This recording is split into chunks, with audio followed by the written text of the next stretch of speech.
I think the thing that I've always taken from all of my life experiences up to this point is that all of the most successful people I know, all of them, are incredibly self-motivated.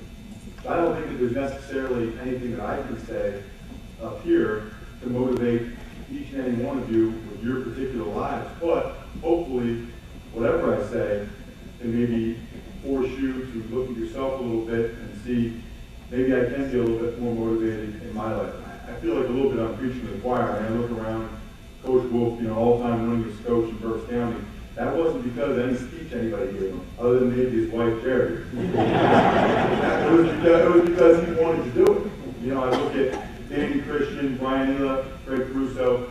They beat Wyoming the last 2 years, and that hurts. And I'm holding it hurts, but you know what? They did it not because of Coach Keeley or any of the other coaches. They did it because it was important to them. And they decided that it was more important to them than it was to anyone else. And that's really the thing that I've taken away from all my experience, all the teams I've played for is, I think, a lot of high school kids, the boom guys, the wide, I think when you're that age, you think that the best players are always the most physically gifted, and that's really not always the case. Some of the best guys I ever played with, Tom Brady. When I played in New England, I used to take pride in usually being the first one there every morning, every team I played for 7 years. And Brady would beat me. And Brady lived in Boston, which was 45 minutes from Foxborough, where the facility is, at least 45 minutes. And I lived 5 minutes away, and I would get there at 6:30, 6:15, and he would already be there. So I just picture what time he got up. And I remember thinking to myself, I was just trying to make it, right? I was just trying to have an NFL career.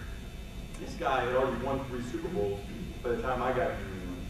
He already made oodles of money.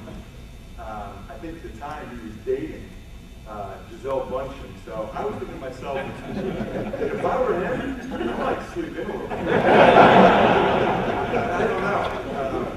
I don't know, and I think that's why my point is, I'd like to think that I would have been the same way if I were in his shoes, but who knows? If I had that money or my career got to that point, maybe I wouldn't have.